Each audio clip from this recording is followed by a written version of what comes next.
Hi guys, I'm Amy from Amy's Cut Above Creations, and I'm going to be showing you how I made these two heart puzzle molds using Alumilite's amazing mold maker. The first thing you're going to need is something to make a mold of. And since I've been obsessed with making puzzles lately, I went for a heart puzzle. I've been designing my puzzles on the Procreate app on my iPad, and since I don't have a laser cutter, I have my friend Sparkle and Ice over on Etsy cut out my puzzles for me. The biggest part about making this mold is making the mold box, and some of the supplies we're going to need for that is some foam board you can get right at the dollar store, an X-Acto knife, maybe a marker, and most importantly, your amazing mold maker. And hot glue, lots and lots of hot glue. There are many different ways to glue down your blank or your puzzle in this case. I use contact paper, transfer paper, the same stuff you'd use for your Cricut. One of the hardest parts about making your mold box is deciding the placement of your pieces. I go for about 1/4 of an inch between each piece and around the border. So you want enough space, but not too much blank space where you're wasting the silicone.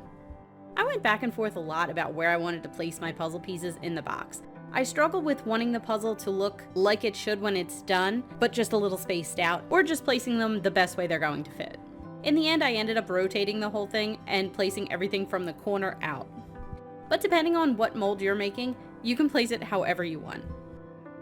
Once I had the placement down, I was able to figure out how much of that extra poster board I would be able to cut off. Like I said, you don't want a lot of extra space because you end up using silicone you could have saved for another project. Now, even though I'm using a ruler and a cutting mat, this does not have to be exact. That's what's so great about making your own mold. They don't have to be perfect. Plus, I can use some of the cut-off strips for the sides of the mold box.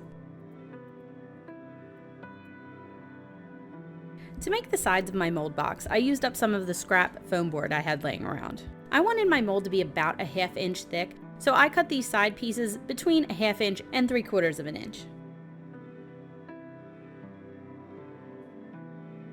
With all my side pieces cut and ready to go, it's time to address how I'm going to attach these puzzle pieces to the mold box. My favorite way to do this is by using contact paper or transfer tape. When I started making molds, I would use hot glue to glue my pieces down, but I found that the silicone actually got up under my puzzle pieces and it caused for a lot more cleanup in the end.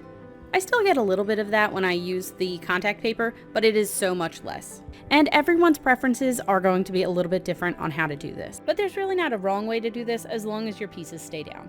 I use a little bit of tape or some hot glue to stick that contact paper down because you want the sticky side up. I don't always attach the puzzle pieces to the contact paper before building the whole mold box, but it really works either way, before or after. Doing it like this gave me a little extra space to get my fingers in there and make sure everything was secure. With all that set up, it's time to add the sides of the mold box. This is where all that hot glue comes into play. The goal here is to attach the sides and prevent any leaks. You want to make sure that you're sealing any gaps, where the sides are attaching to the bottom, plus any corners. I tend to go back and add a little bit of extra hot glue just to make sure that there won't be any leaks. When I ordered my puzzle, I also ordered a frame or its own personal mold box for the very first time. This is going to allow me to do the rice trick without having all the rice stick to the contact paper. And since the acrylic frame and my poster board mold box are similar sizes, I'm going to go with the measurements I get for the acrylic one for both. If you don't know what the rice trick is, it's simply adding rice to your mold box and then measuring that rice to see how much volume of silicone you're going to need for your mold. It's a lot easier and sometimes faster than doing the math to figure out how much silicone you're going to need, although it can be a little messy. I was short a little bit of rice for my mold, so even though this says 12, I am going to go with about 13 or 14 ounces of silicone. It's finally time to bust out the amazing mold maker. I ended up going with about 14 ounces of the amazing mold maker, so I used 7 ounces of each part and mixed until it was a uniform color. This has got to be my favorite part. There's just something about seeing that silicone flow over all of those puzzle pieces. I know you can't see the cup right now, but I'm holding it high up above my camera so the silicone flows down in a thin stream. This can help pop any of those larger bubbles that you may have created when you were stirring. I also try to pour it from one side and then slowly move my way over if I need to. This helps prevent air getting trapped around your puzzle pieces and creating more bubbles. It may look like I'm pouring this quickly, but I did speed up the video so you'd be able to see the flow of the silicone.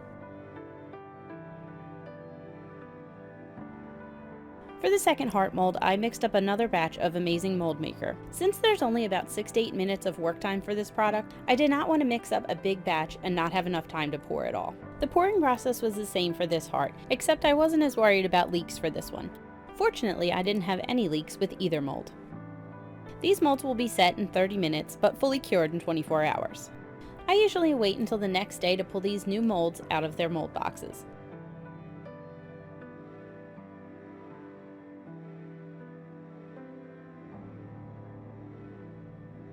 Depending on what you're making a mold of, sometimes the demolding process can be a little bit more challenging. Luckily, these didn't give me much trouble at all.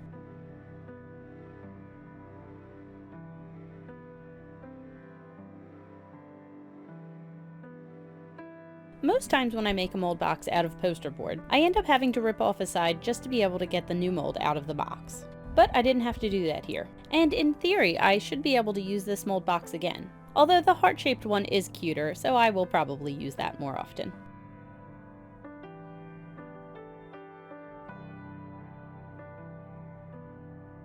One issue I did have with my poster board mold was that the silicone got under the contact paper on the one side. This really doesn't affect the mold, and it's a quick fix. I got one of these little cuticle cutter tools from the dollar store, and I just run that along the edge where that overflow is, and it cuts it right off.